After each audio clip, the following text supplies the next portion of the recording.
ओम सभी को नमस्ते। ओम का उच्चारण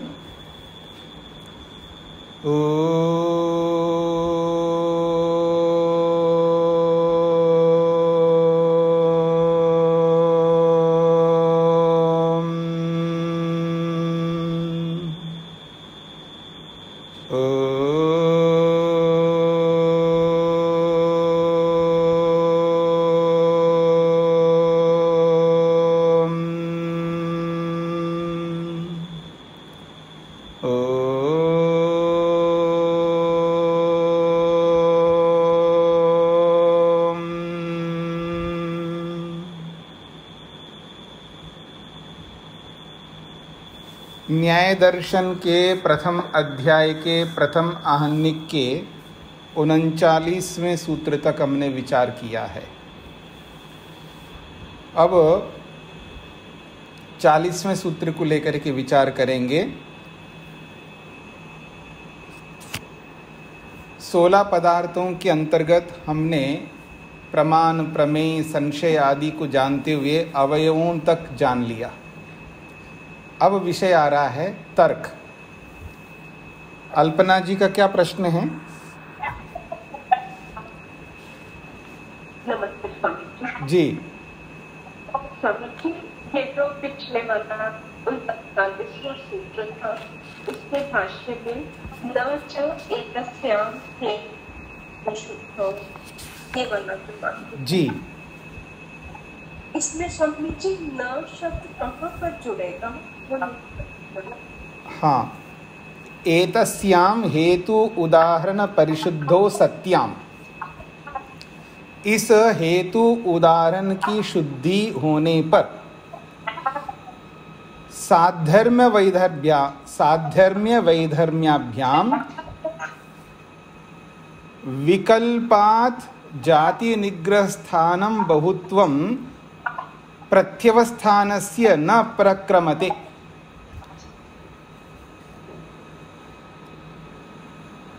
एतस्याम हेतु उदाहरण परिशुद्धो सत्याम।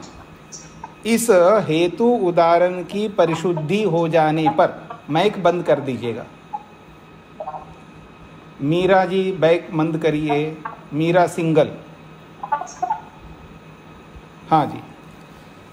इस हेतु उदाहरण की परिशुद्धि हो जाने पर साधर्म्य वैधर्म्याभ्याम, केवल साधर्म्य और वैधर्म्य को लेकर के विकल्पात जाति निग्रह स्थान बहुत्वम, जाति और निग्रह स्थान के विकल्प से बहुत सारे दोषों से युक्त जाति और निग्रह स्थान के होते हुए भी प्रत्यवस्थानस्य, केवल साध्यर्म वध्यर्म से खंडन करने का प्रक्रम न प्रक्रमते, वो प्रक्रम उनकी प्रक्रिया नहीं चलती। यानी न प्रक्रमते, यहाँ पर न को जोड़ना है।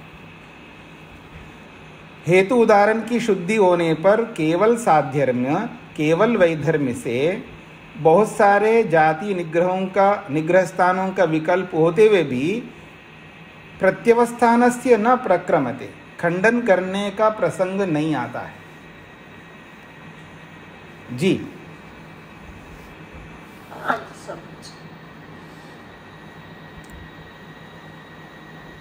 पृष्ठ संख्या 44 पर तर्क के लक्षण को हमें समझना है। सूत्र संख्या 40 है। इत ऊर्ध्वम तर्को लक्षणीय इति, इसके आगे तर्क का लक्षण करना चाहिए। अथ इदम उच्यते, इसलिए तर्क के लक्षण को प्रस्तुत किया जाता है।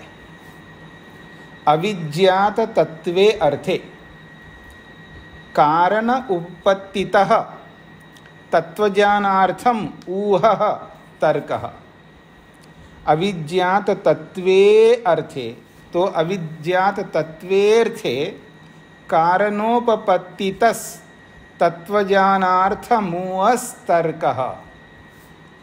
मिलाकर के ऐसा बोलेंगे, अविज्ञात तत्वेर्थे कारणोपपत्तितस् तत्वज्ञानार्थमूहस् तर्कः। अर्थात अविज्ञात तत्वे अर्थे कारण उपपत्तितः तत्वज्ञानार्थम ऊहः तर्कः। अविज्ञात का मतलब है ना जाना गया, अविज्ञात का मतलब है जिसके बारे में नहीं जाना गया। तो अविज्ञात तत्वे अर्थे का अर्थ होगा ना जाने गए वस्तु के विषय में, अविज्ञात वस्तु के विषय में, न जाने गए वस्तु के विषय में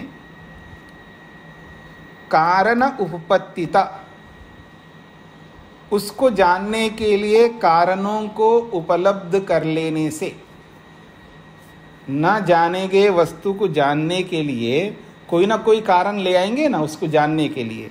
तो कारण उपपत्तिता, कारणों की उपस्थिति से या कारण की उपस्थिति से। अविज्ञात तत्व को जानने में कारणों की उपस्थिति से। तत्वज्ञानार्थम, तत्वज्ञान करने के लिए जो ऊहा, जो विचार हमारे मन में चल पड़ता है, उस ऊहा को, उस विशेष विचार को तर्क कहते हैं। सूत्रार्थ ये है, अविज्ञात तत्वे अर्थे न जाने गए वस्तु के विषय में कारणोपपत्तितः, कारणों की उपस्थिति से, तत्वज्ञानार्थम, तत्वज्ञान करने के लिए, उस वस्तु का तत्वज्ञान करने के लिए जो मन के अंदर ऊहा, जो विशेष विचार प्रस्तुत होता है, उस विशेष विचार को, उस ऊहा को तर्क बोलते हैं या तर्क कहते हैं।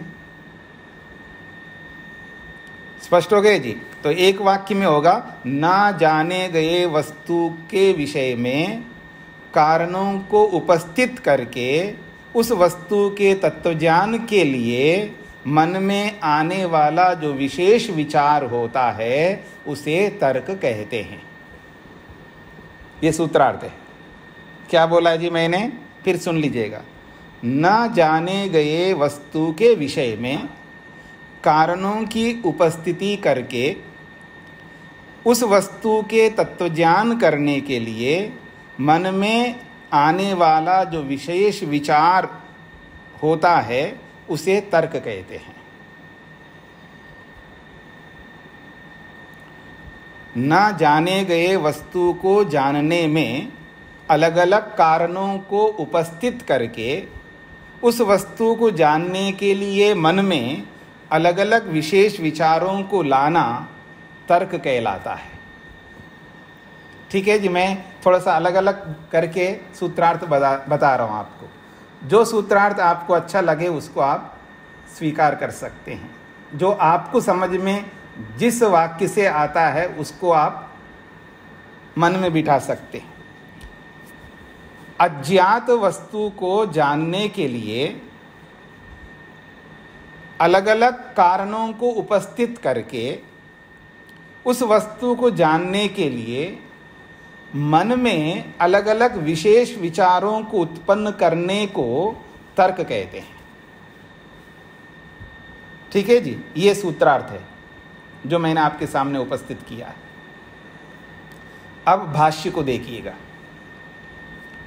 अविज्ञात तत्वे अर्थे जिज्ञासा तावत जायते जानीय इमम अर्थम इति, या जानीये इमम अर्थम, जानीये इमम अर्थम, जानीये इमम अर्थम, ऐसा है। तो कहते हैं अविज्ञात तत्वे अर्थे, न जाने गए वस्तु के विषय में तावत, सबसे पहले जिज्ञासा जायते, जिज्ञासा उत्पन्न होती है मन में। तावत, पहले न जाने गए वस्तु के विषय में, तावत सबसे पहले जिज्ञासा जायते, जिज्ञासा उत्पन्न होती है। क्या होती है? जानीयम या जानीय इमम अर्थम इति, जानीय इमम अर्थमिति, मैं इस अर्थ को जानूं, मैं इस अर्थ को जानूं,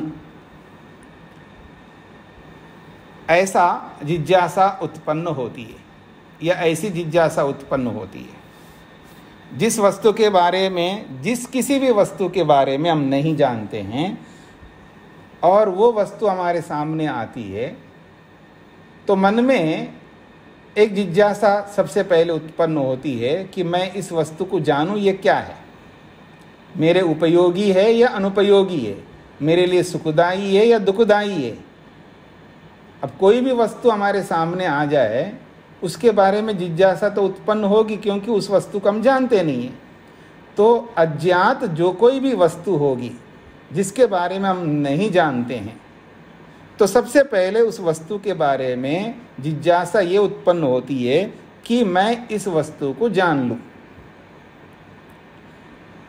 अब कहते हैं अथ जिज्ञासितस्य वस्तुनो व्याहतो धर्मो विभागेन विमृशति।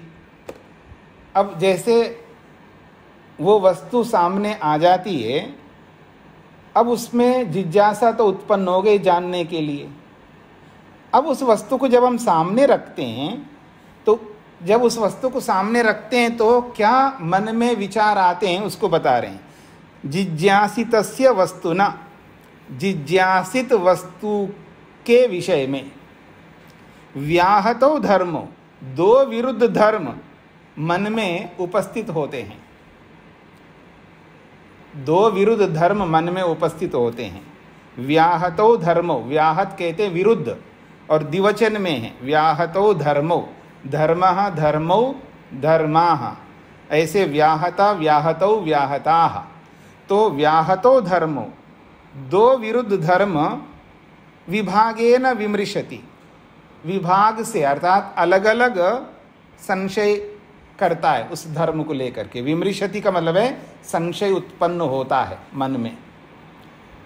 तो दो विरुद्ध धर्म का मतलब है जिस वस्तु को सामने हम रखते हैं, उस वस्तु के किसी धर्म को सामने रखते हैं ना, उस वस्तु को देख करके उस वस्तु में जो भी धर्म हमको दिखाई देगा, लाल पीला नीला जो भी कलर का, जो भी उसकी गंध, जिस प्रकार की गंध आ रही है, जिस प्रकार का स्पर्श है उसके अंदर, रूप रस गंध स्पर्श शब्द, यही तो होंगे ना उस वस्तु में, जो सबसे पहले हमें आकर्षित करते हैं उस वस्तु के।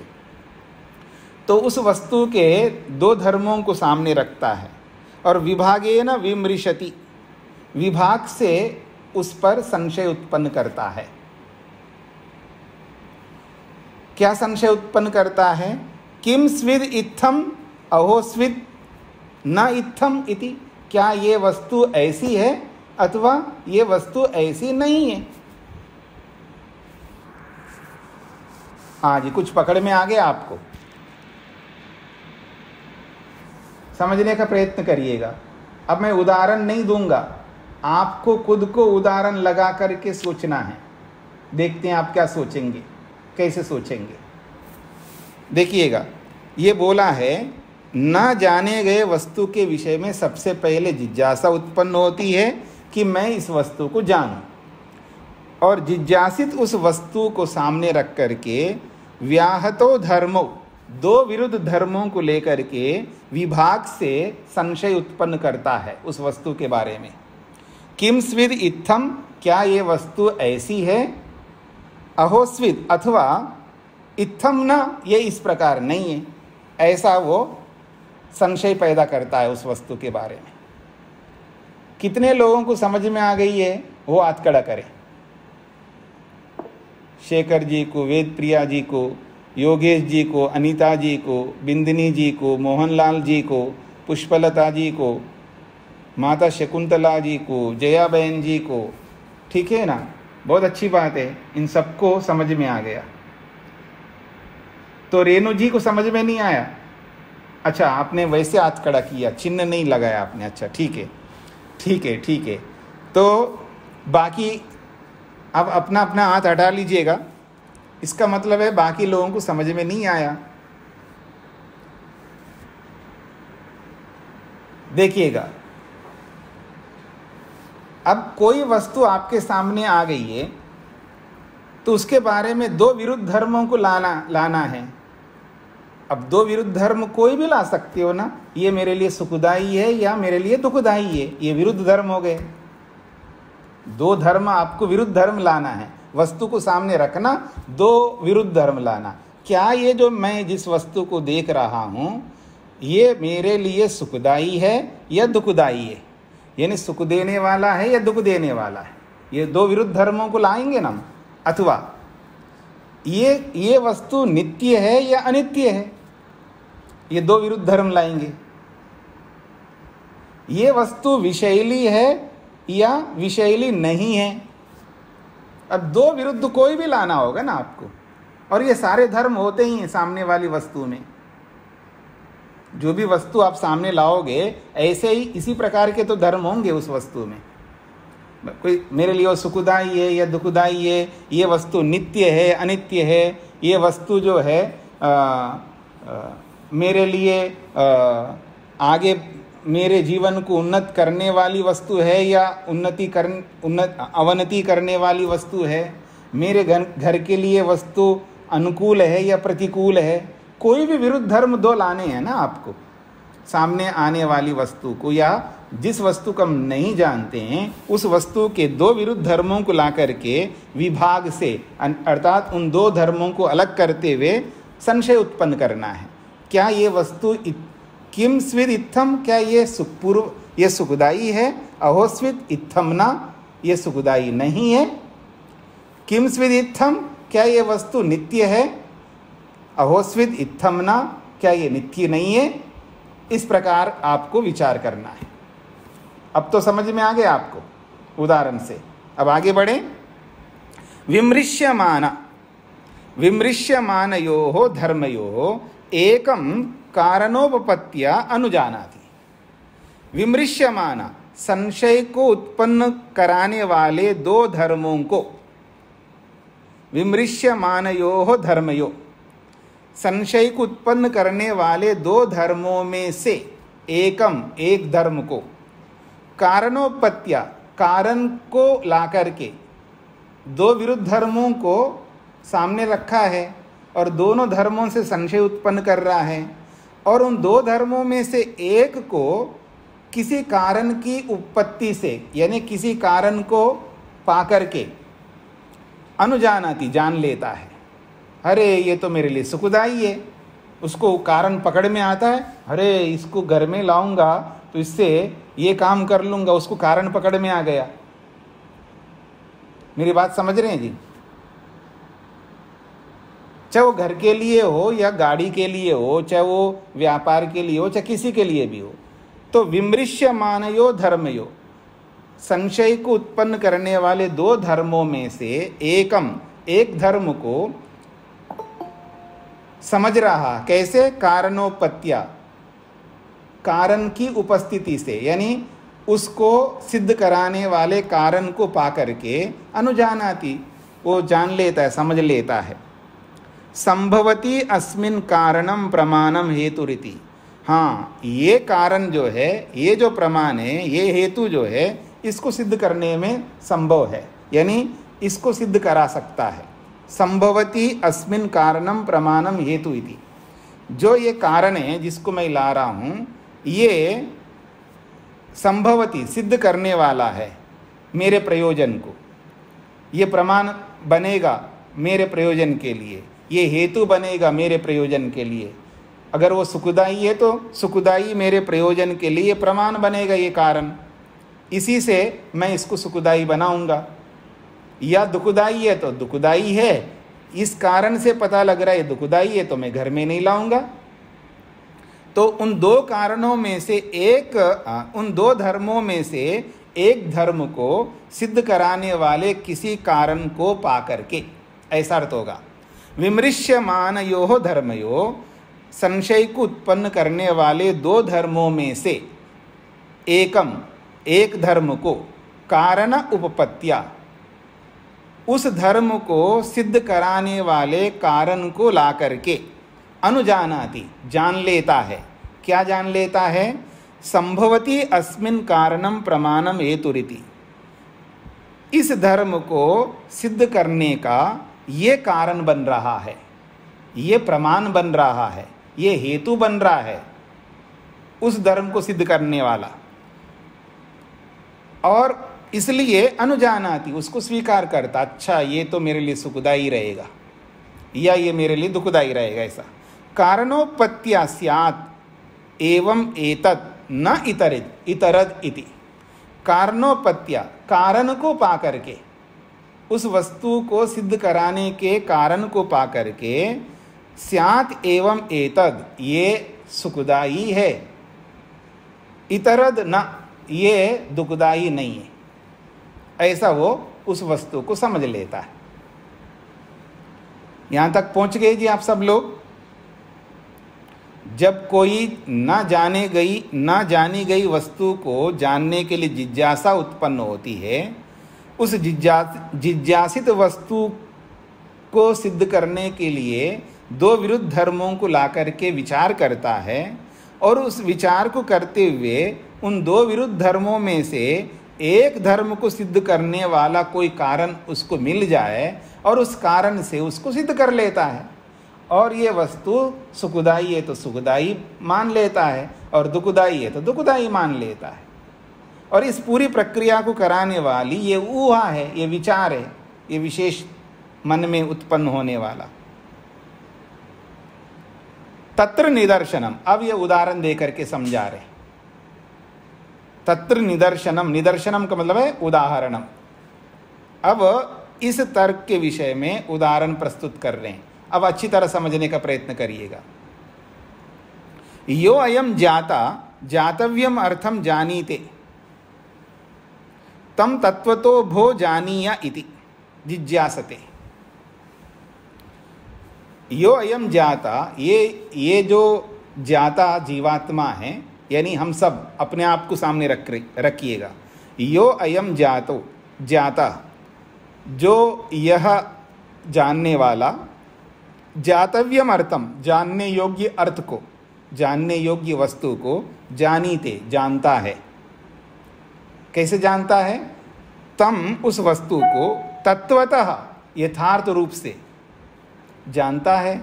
भो जानीय इति जिज्ञासते, इसको यथार्थ रूप से मैं जानूं, इस प्रकार से जिज्ञासा उत्पन्न करता है। शब्दों को समझने का प्रयत्न करिएगा। ये जो शब्दों का प्रयोग है साहित्यिक भाषा का, साहित्य को भी समझने का प्रयत्न करेंगे साथ साथ।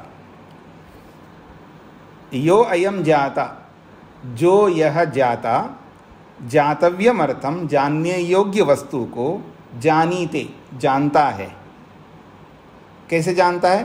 तम उस वस्तु को तत्वता यथार्थ रूप से, भो जानिया, हरे तू इसको जान ले, अपने आप को कह रहा है। भो जो है संबोधन होता है संस्कृत में। भो तम तत्वता जानिया, भो हरे तू उसको यथार्थ रूप से जान ले, अपने आप को कह रहा है। यो अयम जाता, ये जो जाता है जानने योग्य वस्तु को जानीते जानता है। तम उस वस्तु को कैसे जानता है? उदाहरण देके समझा रहे हैं कि भो हरे तू तम उस वस्तु को तत्वता यथार्थ रूप से जानिया जान ले। जानिया जो है क्रियापद है, उत्तम पुरुष का एक वचन है।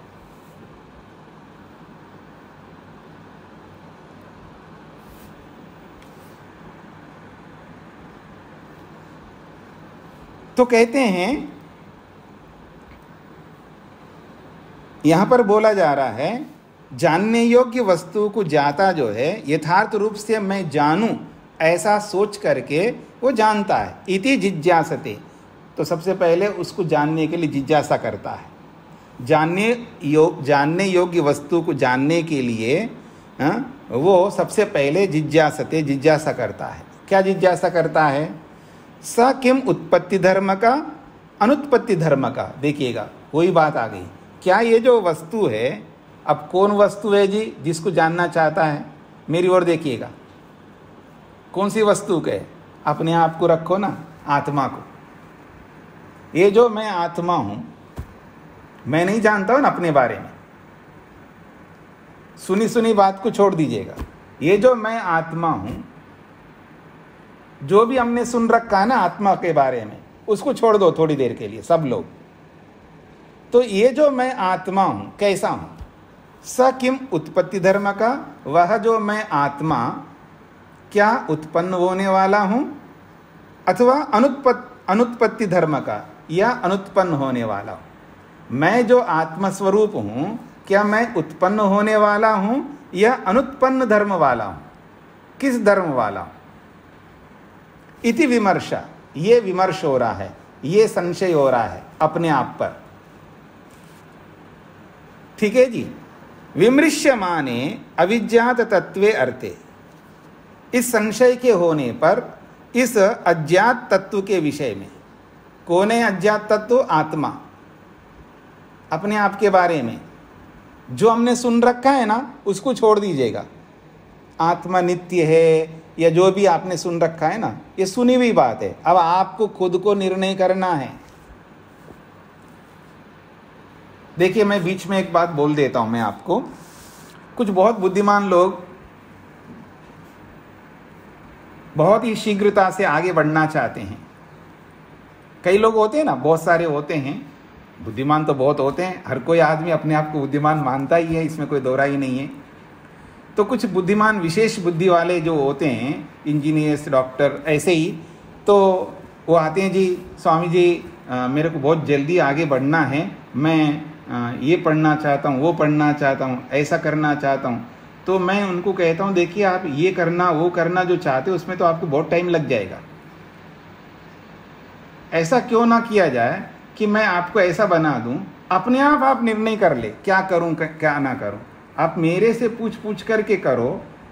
एक तो ये स्थिति है, और एक ऐसी स्थिति है कि मैं ऐसी तरकीब आपको ऐसा उपाय बता दूं कि आप मेरे को पूछेंगे ही नहीं, अपने आप ही कर लोगे। कौन सा अच्छा लगेगा आपको? कौन सा अच्छा लगेगा? हर बात आप मेरे से, यानी मेरे जैसे किसी भी आचार्य से, अध्यापक से, गुरु से, बड़े से, जानकार व्यक्ति से पूछ पूछ करके आप काम करो हर जगह पर। और एक है कि आपको किसी से पूछना ना पड़े और अपने आप समाधान करते जा रहे हो। वो तरकीब व्यक्ति को आना चाहिए। वो तरकीब न्याय दर्शनकार सिखा रहे, समझने का प्रयत्न करिएगा। कैसे सिखा रहे देखिएगा, इस बात को पकड़ने का प्रयत्न करिएगा सभी लोग। देखिए, हमने सबने सुन रखा आत्मा नित्य है, सुना है, लेकिन ये अपना स्वयं का ज्ञान नहीं है, अपनी स्वयं की उपज नहीं है। ये हम दूसरों ने बोला है तो हमने मान लिया। तो दूसरों के बतावा ये शब्द प्रमाण से हमको पता है, यानी ये शाब्दिक ज्ञान है। इसको प्रत्यक्ष ज्ञान बनाना है आपको। मेरी बात समझने का प्रयत्न करना, इसको प्रत्यक्ष ज्ञान बनाना, यानी अपने आप इसको समझ सके, दूसरों के माध्यम से नहीं। वो सीख दे रहे हैं यहाँ पर, देखिएगा, समझने का प्रयत्न करिएगा। कहते हैं ये जो आत्मा है, क्या ये उत्पन्न धर्म वाला है या अनुत्पन्न धर्म वाला है? इति विमर्शा, ये संशय पैदा कर रहा हूं मैं अपने आप पर। विमृश्य माने संशय होने पर, अविज्ञात तत्वे अर्थे, न जाने गए आत्मा के विषय में। यस्य धर्मस्य अभ्यनुज्ञा कारणम उपपद्यते। दो धर्म हमारे सामने आ गए, एक उत्पन्न धर्म, एक अनुत्पन्न धर्म। उन दोनों में से यस्य धर्मस्य, जिस धर्म का, अभ्यनुज्ञा कारणम, स्वीकार करने का कारण, उपपद्यते, सामने आ जाएगा, ये सामने आता है। यस्य धर्मस्य अभ्यनुज्ञा कारणम उपपद्यते, जिस धर्म को मानने का, स्वीकार करने का कारण हमको मिल जाता है, तम अनुजानाति, उस कारण को स्वीकार करता है। देखिए अब तर्क कैसे चलता है, ऊहा कैसा चल रही है, देखिएगा। यदि अयम अनुत्पत्ति धर्म का, यदि ये आत्मा अनुत्पन्न धर्म वाला है, ततः, तब तो स्वकृतस्य कर्मणा फलम अनुभवति जाता, अपने ही किए हुए कर्मों का फल भोगेगा। देखिए तर्क कैसे ला रहा है वो, इसको समझने का प्रयत्न करिएगा। वो कहते हैं यदि अयम अनुत्पत्ति धर्म का, यदि जो आत्मा है, यदि जो मैं आत्मा स्वरूप हूँ, यदि मेरी आत्मा अनुत्पन्न धर्म वाला है, ततः तब तो स्वकृतस्य कर्मणा अपने ही किए हुए कर्मों का फल को अनुभवती, अनुभव कर रहा हूँ क्योंकि मैं जाता हूँ। अब होगा क्या है, तो कह रहे हैं दुख जन्म प्रवृत्ति दोष मिथ्या जानानाम उत्तरम उत्तरम पूर्वस्य पूर्वस्य कारणम। क्या सिद्ध होगा उसको समझने का प्रयत्न करिएगा। दुख जन्म प्रवृत्ति दोष और मिथ्या ज्ञान, 5 कारण बताए। दुख जन्म प्रवृत्ति दोष मिथ्या ज्ञान, ये 5 चीजें बताइए। उत्तरम उत्तरम, उत्तरम उत्तरम का मतलब बाद वाला, पूर्वस्य पूर्वस्य, पूर्व पूर्व का कारणम कारण है। उत्तर उत्तर वाला पूर्व पूर्व का कारण है, अर्थात मिथ्या ज्ञान कारण है और दोष उसका कार्य है। यानी मिथ्या ज्ञान के कारण से दोष है, तो दोष का क्या कारण है, मिथ्या ज्ञान है। फिर प्रवृत्ति का कारण कौन है, दोष है। जन्म का कारण कौन है, प्रवृत्ति है। दुख का कारण कौन है, जन्म है। ऐसा, तो दुख का कारण जन्म, जन्म का कारण प्रवृत्ति, प्रवृत्ति का कारण दोष, दोष का कारण मिथ्या ज्ञान, ऐसा है। तो इस क्रम को इस तरह बताया है यहाँ पर, दुख जन्म प्रवृत्ति दोष मिथ्या ज्ञानानाम उत्तरम उत्तरम, इन 5 में बाद वाला पूर्व पूर्व का कारण होता है। यहां तक पहुंच गए। अब आगे बढ़िए। उत्तरोत्तर अपाय, उत्तर वाले को हटा देने पर, अर्थात बाद वाले को हटाते जाओ, तदनंतर अभावात, बाद वाले को हटाते हटाते अंत में जब हटाओगे किसको, मिथ्या ज्ञान को। उत्तर अपाय का मतलब देखिएगा। अब आइए इन 5 के ऊपर, उत्तर अपाय को इन 5 पर घटाइए। दुख से उत्तर कौन है, जन्म, जन्म को हटा दो। फिर जन्म से उत्तर कौन है, प्रवृत्ति, प्रवृत्ति को हटा दो। प्रवृत्ति से उत्तर कौन है, दोष, दोष को हटा दो। दोष से उत्तर कौन है, मिथ्या ज्ञान है। तो उत्तर अपाय, उत्तरोत्तर अपाय, बाद वाले को हटाते जाओ, अर्थात जन्म को हटा दो, प्रवृत्ति को हटा दो, दोष को हटा दो, मिथ्या ज्ञान को हटा दो। तो कहा है तदनंतर अभावात, सबसे अंत के अर्थात मिथ्या ज्ञान के हटा देने से अपवर्ग इति, अपवर्ग मुक्ति मिल जाएगी व्यक्ति को। इति स्याताम संसार अपवर्गो, तब ये दोनों सिद्ध हो जाते हैं, संसार और अपवर्ग दोनों सिद्ध होते हैं। क्या समझ में आ गए जी वेद प्रिया जी? अपवर्ग की बात कही है लेकिन दोनों बोल दिया यहाँ पर, संसार अपवर्गो इति, इस प्रकार से स्याताम संसार अपवर्गो, संसार और अपवर्ग दोनों सिद्ध होते हैं। बात एक की बोला है, बात तो एक को लेकर के बोला है लेकिन दोनों को बता दिया। इति स्याताम संसार अपवर्गो, इस प्रकार से संसार और अपवर्ग की सिद्धि होती है। इसका मतलब है यदि बाद वाले को हटाते हुए जाएंगे तो अपवर्ग मिल जाएगा और नहीं हटाएंगे तो संसार मिलेगा, ये इसका अभिप्राय है। इस प्रकार से दोनों सिद्ध हो जाएंगे। पकड़ में आ रहा है जी सबको?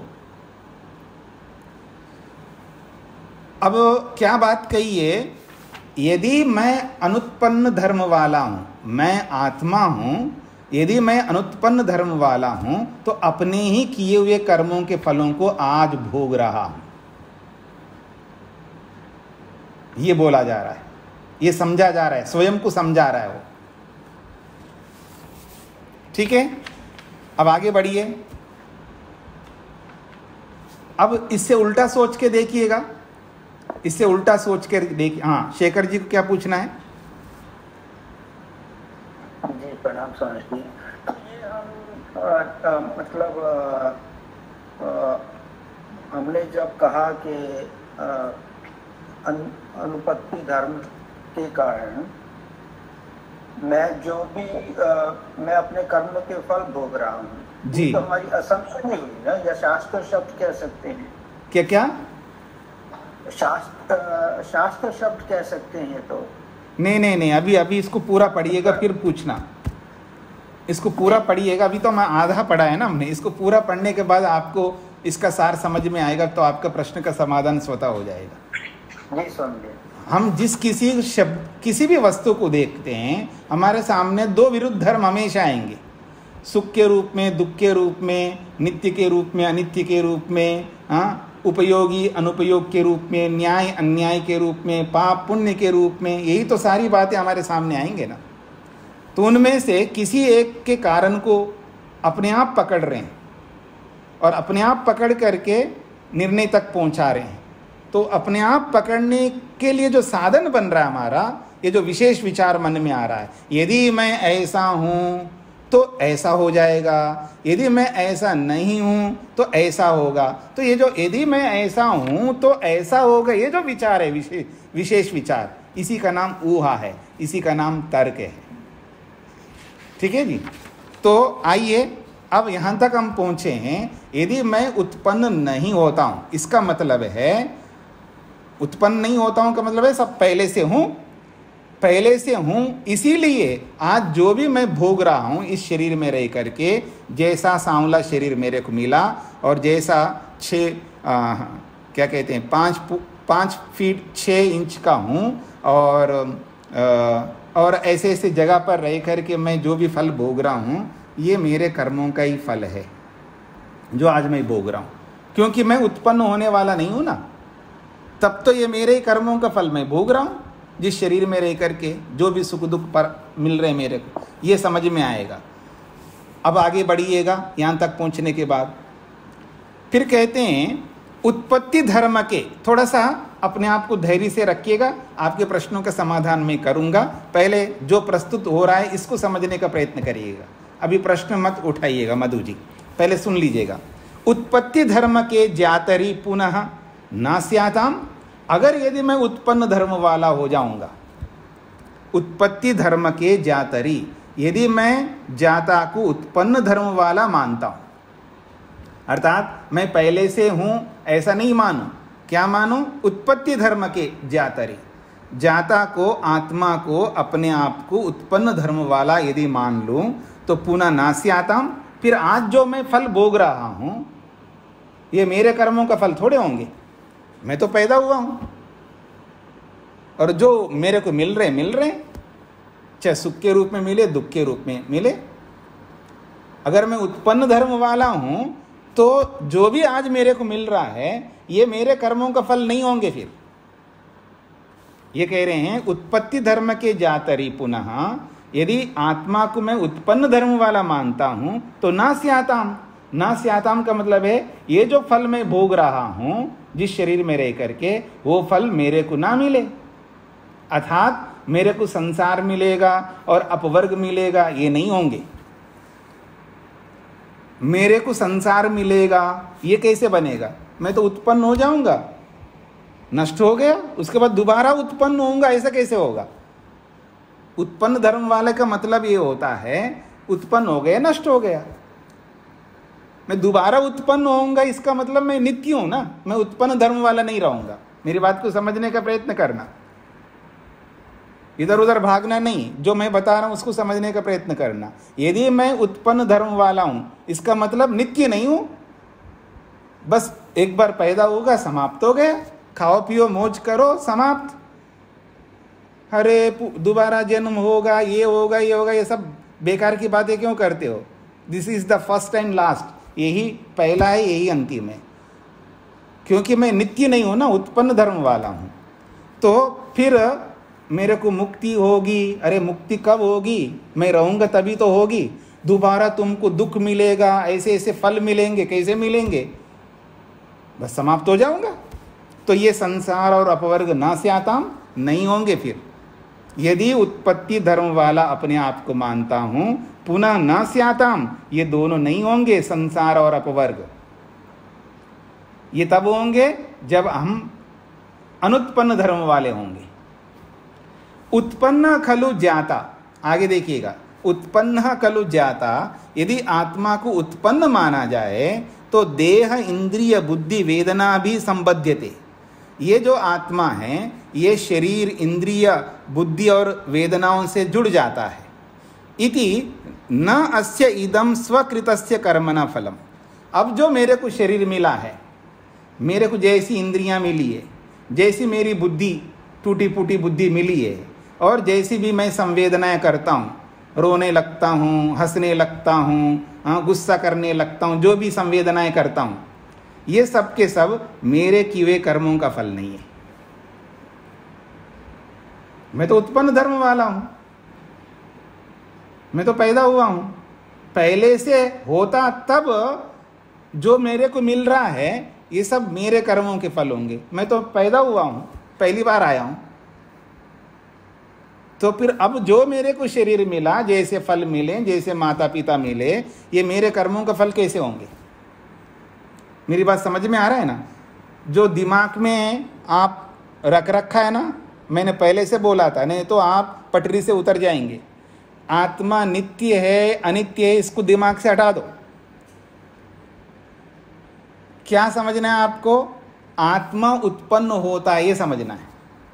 अगर आत्मा उत्पन्न होता है तो हम आज उत्पन्न हुए हैं, तो आज जो भी हमको मिला है ये हमारे कर्मों का फल कैसे होंगे? नहीं होंगे ना, बस मिले जैसे भी मिले। इसलिए अंबानी घर में उसको जो मिला है वो उसके कर्मों का फल थोड़ा है, बस उसके यहाँ जन्म हुआ इसलिए मिले, और हम जहाँ जन्म लिए हमको वैसे मिले। ये हमारे कर्मों का फल नहीं है ना, उसके उनका कर्मों का फल है। को समझ में आ रहा है आप सबको? तो इसलिए कह रहे हैं न अस्य इदम स्वकृतस्य कर्मणा फलम। अब जो भी हमको शरीर इंद्रियां बुद्धि और संवेदनाएं मिली है ये अपने किए हुए कर्मों का फल नहीं है। उत्पन्नश्च भूत्वा न भवति। हाँ, अब समझने का प्रयत्न करना। सिद्धांत क्या बता रहे हैं? उत्पन्नश्च भूत्वा न भवति। उत्पन्न होने वाला उत्पन्न होने के बाद दोबारा नहीं होता। क्यों नहीं होता? वो अनित्य है ना। क्या मान रहा हूं मैं अपने आप को? मैं अनित्य हूं, तो उत्पन्न हुआ होकर के दोबारा नहीं होगा। तस्य अविद्यमानस्य निरुद्धस्य वा स्वकृत कर्मणा फल उपभोगो नास्ति।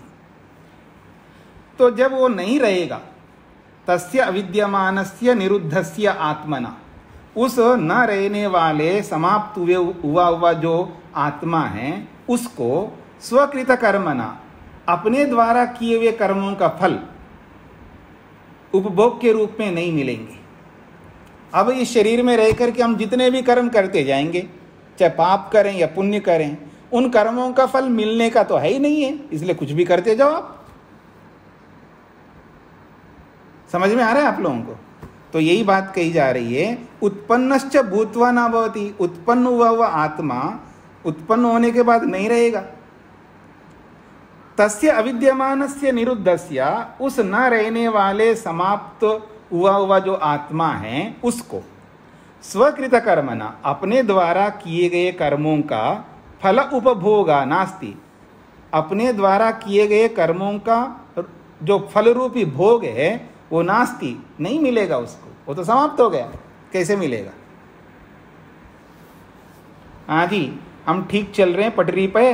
कुछ लोग जो है वो मेरे को बताएं कि हाँ हमें समझ में आ रहा है, नहीं आ रहा है तो मुश्किल हो जाएगा। सबको समझ में आ रहा है? सबको आ रहा है ना? नहीं आ रहा है तो आप हाथ खड़ा कर सकते हैं। हाँ, माता वेद कुमारी जी, विजया माता जी को समझ में नहीं आ रहा है? हाँ, तो पूछिए क्या समझ में नहीं आ रहा है? समझ में आ रहा है, मैंने इसीलिए हाथ खड़ा किया था। नहीं, मैं पूछ रहा हूँ जिनको समझ में नहीं आ रहा हो वो हाथ खड़ा करेंगे। उत्पत्ति धर्म के यात्री यहाँ से ना, मुझे समझ नहीं आया। कहाँ से? उत्पत्ति धर्म के यात्री पुनः स्याताम, पुनः न स्याताम, यहाँ से नहीं समझ में आया। यहाँ से लेके जहाँ तक आप करवा रहे हो तब वहां तक नहीं हुआ। पहले जो बोला है वो समझ में आ गया माता जी? इससे हाँ, पहले वो का तो समझ में आया। क्या समझ में आया? पहले वाला जो लाइन थी वो दुख जन्म प्रवृत्ति दोष नहीं, उसको उस माता जी, था कि माता जी सुन लीजिए पहले, वो सारा मत गिनाना है, आपको एक वाक्य में बताना है कि क्या आपको समझ में आया, उसका सार क्या है। अगर हम इसके ऊपर चलते हैं तो संसार का भी मिल सकता है या अपवर्ग भी मिल सकता है सिद्धि करने पर। क्या सिद्ध करने पर? मतलब इस ये जो जन्म सिद्ध और इसको जान जाते हैं पहले वाला और वो सारा, तो उसके बाद हमारे को अपवर्ग की सिद्धि कर सकते हैं या संसार में दोबारा आने का हमारे को मिल सकता है। हाँ जी, सब सुन रहे ना कि माता जी अभी बता नहीं पा रही है, नहीं बता पा रही ना, पहली बात को नहीं बता पा रही है माता जी, इसलिए दूसरी बात समझ में नहीं आएगी। अगर पहली बात समझ में आ जाती तो दूसरी बात भी समझ में आ जाएगी। इसका मतलब है माता जी को पहली बात समझ में नहीं आई, अथवा समझ में आ गई तो बता नहीं पा रही है, दोनों में से एक होगा। समझ में तो आ गई लेकिन वो बता नहीं पा रही, ये हो सकता है, अथवा समझ में ही नहीं आया इसलिए नहीं बता पा रही।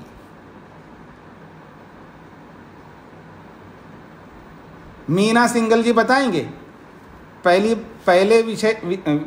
पहली बात क्या थी?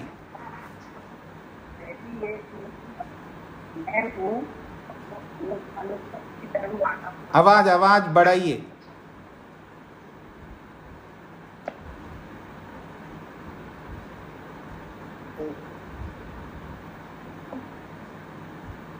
जो मैं हूँ वो अनुत्पत्ति धर्म वाला हूँ, इसलिए अनुत्पत्ति धर्म होने से मैं अपने कर्मों का फल स्वयं भुगतता हूँ और इसीलिए मेरे को अपवर्ग ये दुख जन्म प्रवृत्ति दोष और इसको ऐसा बोलिए अपवर्ग और बंधन मिलेंगे। अपवर्ग मिलेगा और यदि ये नहीं मिले तो मेरे को संसार का सुख मिलेगा। जी, आपने ठीक समझ लिया। हाँ जी, माता विजय कुमारी जी, आप समझ में आ रहा है आपको? भाव मेरा भी यही था। तो भाव यही था तो बताना होगा ना। आप मुख्य बात ये है, अगर आत्मा को मैं नित्य मानती हूँ तो मेरे को मुक्ति भी मिल सकती है और मुक्ति के लिए नहीं मेहनत नहीं करूँगी तो संसार मिलेगा, अर्थात बंधन मिलेगा। मीना जी बंद करिए माइक को। पहली बात ये थी, सबके लिए बोल रहा हूँ, पहली बात ये है, अगर मैं आत्मा को नित्य मानती हूँ या मानता हूँ तो आत्मा जब नित्य है, पहले से ही है और वो नष्ट होगा नहीं, आज है तो पीछे भी था और आज नहीं रहेगा तो आगे भी रहेगा। सारी बातों को जोड़ लीजिएगा, दिमाग को घुमा लीजिएगा। आत्मा नित्य का मतलब है आज से पहले मैं था, इस शरीर में रहने से पहले भी था, पता नहीं कितने शरीर में रहा होगा, और इस शरीर से निकलने के बाद में भी पता नहीं कितने शरीरों में रहूँगा। मैं पहले से भी था, आज भी हूँ और आगे भी रहूँगा। इसका मतलब है आत्मा को नित्य मानना।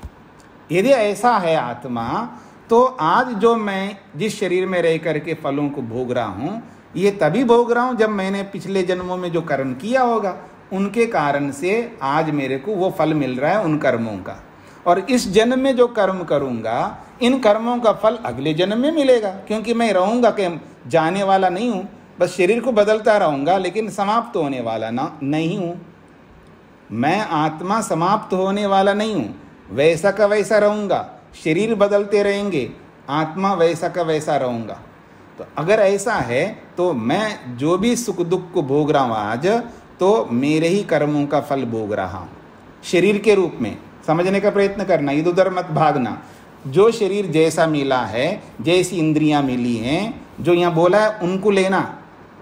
जैसा शरीर मिला है, जैसी इंद्रियां मिली है, जैसी बुद्धि मिली है और जैसी संवेदनाएं मिल रही मेरे को, ये मेरे किए हुए कर्मों का फल है। यदि मैं नित्य हूँ तो यहाँ तक हम पहुँच गए। अब इससे उल्टा कर दो, माता विजया जी समझने का प्रयत्न करना और सभी लोग। अगर मैं अनित्य हूं, अनित्य का मतलब ये होता है पहले मैं नहीं था, आज जिस रूप में हूं ये पहले नहीं था ऐसा, और आज जिस रूप में हूं अगर मैं मर जाऊंगा तो आगे ऐसे इस रूप में नहीं रहने वाला हूं, क्योंकि मैं अनित्य हूं। समझने का प्रयत्न करना सब लोग। मैं कैसा हूं? उत्पन्न होने वाला हूं, पैदा होने वाला हूं। पैदा होने वाला हूं का मतलब है पहले ऐसा नहीं था आज जैसा हूं, पहले था ही नहीं, मैं नया पैदा हुआ हूं। अब मर जाऊंगा तो फिर रहूंगा नहीं, मेरा अस्तित्व समाप्त हो गया, नष्ट हो गया जी, रहूंगा ही नहीं। जब रहूंगा ही नहीं है तो आज जो मेरे को कर्मों का फल, अर्थ आज जो मेरे को शरीर, इंद्रिया, बुद्धि और वेदनाएं जो भी मिल रही हैं, ये मेरे कर्मों का फल नहीं है, बस मिल गए ऐसे ही। मैं आपके यहाँ पैदा हुआ हूँ इसलिए मेरे को मिल गए, और कोई अंबानी के यहाँ पैदा हुआ है उसको वैसे मिल गए हैं। हाँ, कोई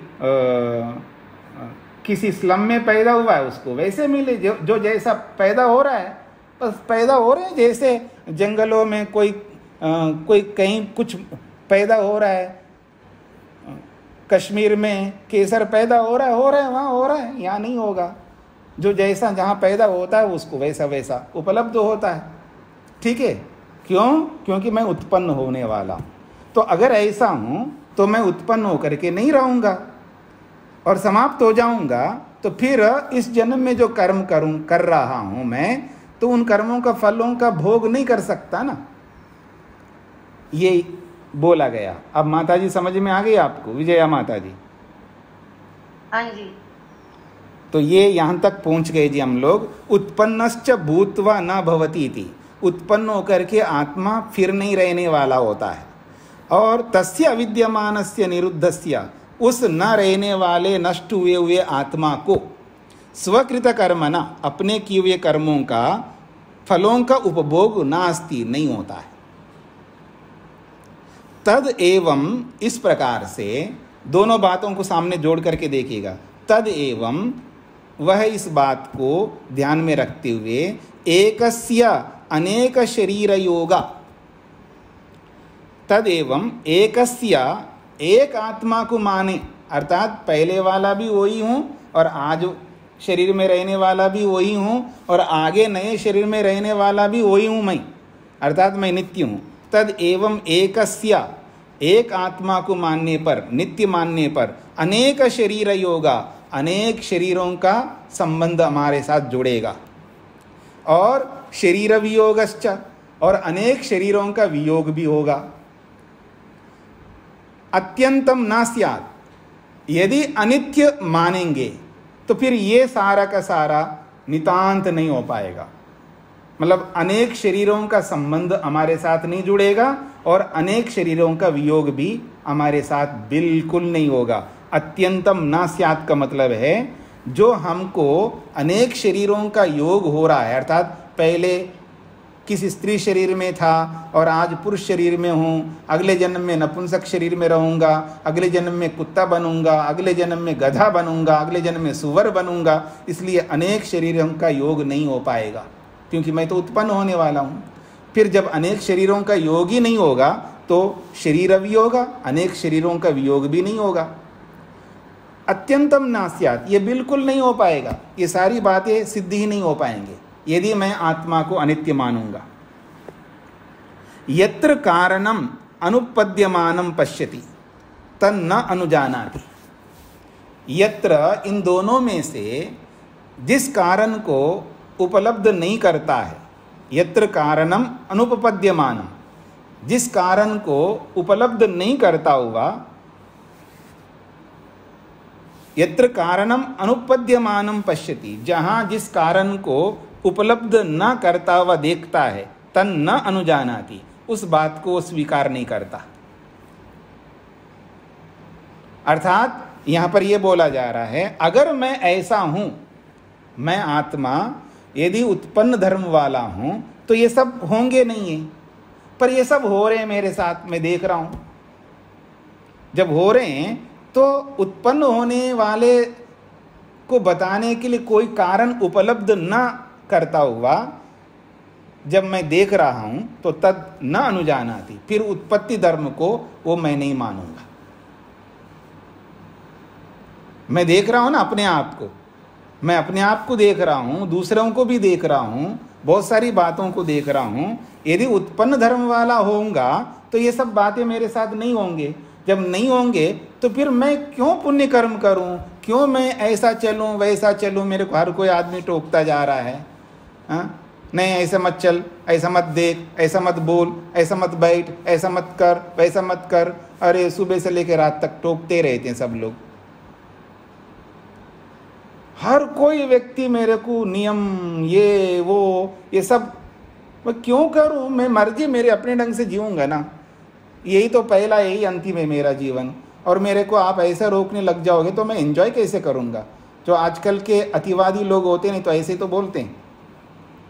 आजकल के जो बच्चे होते हैं ना अतिवादी, थोड़ा सा उनकी बुद्धि जो है ना सामान्य से विशेष से भी विशेष होती है तो इसलिए वो अतिवादी लोग ये मानते हैं मेरे को क्यों टोके आप लोग, हाँ यही तो जन्म यही पहला और यही अंतिम है। मैं तो पैदा होने वाला हूँ, किसने देखा आगे को, किसने देखा पीछे को, इसलिए मेरे को मत टोको रोको। मैं अपनी स्वच्छंदता से जीना चाहता हूँ। तो ये वाली बातें जो है, तो यत्र कारणम अनुपद्यमानम, जहाँ कोई विशेष कारण को उपलब्ध न करता हुआ पश्यति देखता है तो तन्न अनुजानाति, उस बात को नहीं मानता है।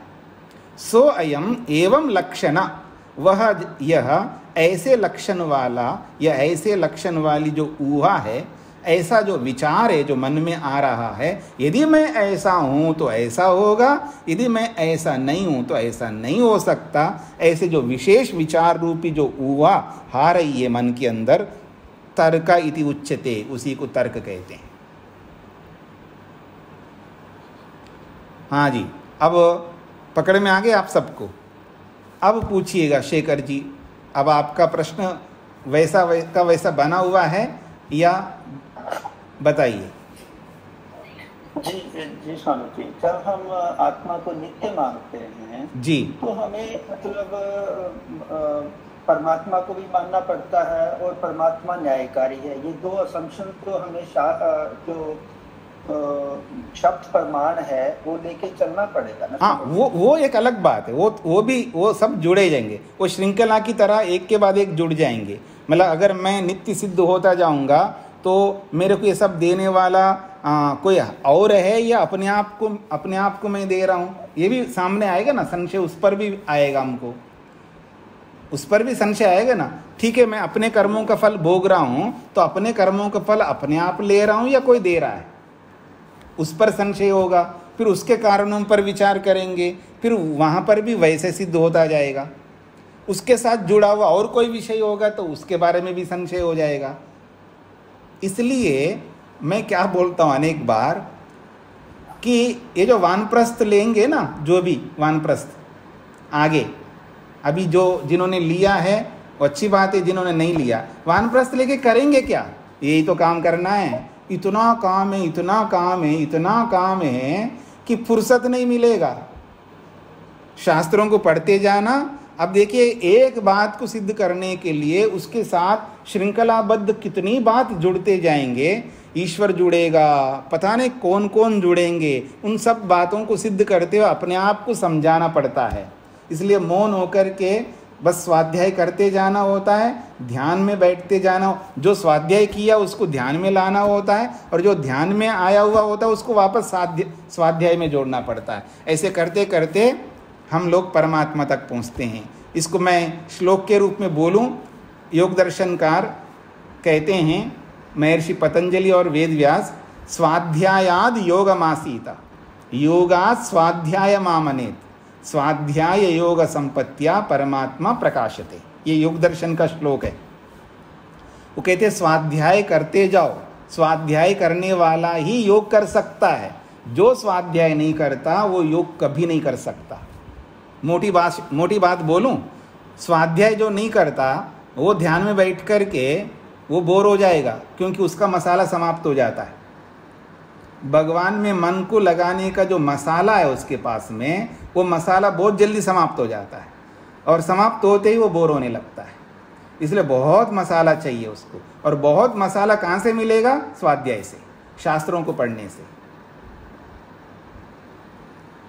आप संध्या में बोर होते होंगे अथवा जो भी ध्यान करते होंगे, जिस पद्धति को भी अपनाते होंगे, उनको करते करते बहुत बोर हो जाते हैं आप लोग। कारण मसाला समाप्त हो जाता है। अब ज़्यादा मसाला है ही नहीं आपके पास, ऐसे थोड़ा मिलेगा मसाला। ये कोई सुपरमार्केट नहीं है कि वहाँ से खरीद के लाएंगे तो मिल जाएगा। वो मसाला तो मेहनत करके प्राप्त करना होगा, स्वाध्याय से, पढ़ने से, शास्त्रों को पढ़ने से, अपने आप भी नहीं, अध्यापकों से पढ़ने से। तो जब बहुत ज़्यादा मसाला इकट्ठा हो जाएगा हमारे पास में स्वाध्याय से, उस मसाला को लगाएंगे भगवान में लगाने के लिए। फिर वो मसाला समाप्ति नहीं होगा तो हमारा मन भगवान में लगा ही रहेगा, लगा रहेगा, क्योंकि नए नए मसाला जोड़ते जाएंगे और भगवान के साथ जुड़ते जाएंगे। ठीक है जी। तो हंस करके मैंने बता दिया, याद रखना, बहुत गंभीर बात है। तो इसलिए स्वाध्याय से योग होता है, बिना स्वाध्याय के योग नहीं हो सकता। और जब योग होता है, उस योग से हमें इतना मिल जाता है, फिर उसको हम स्वाध्याय में जोड़ते हैं। यानी और स्वाध्याय करने की इच्छा पैदा होती है, टाइम वेस्ट करने की इच्छा बिल्कुल नहीं होती है, और स्वाध्याय करने की बात आती है। तो और स्वाध्याय करेंगे, फिर और स्वाध्याय करके और योग करेंगे, और योग करके फिर स्वाध्याय करेंगे, और स्वाध्याय और योग से परमात्मा प्रकाशित हो जाता है, परमात्मा मिल जाता है, ऐसा योग कहता है। बाकी बातें हम आगे करेंगे। तो कल अष्टमी के कारण से कल अवकाश रहेगा, तो फिर हम लोग 6 तारीख को यानी शनिवार को मिलेंगे। ओम शांति शांति शांति।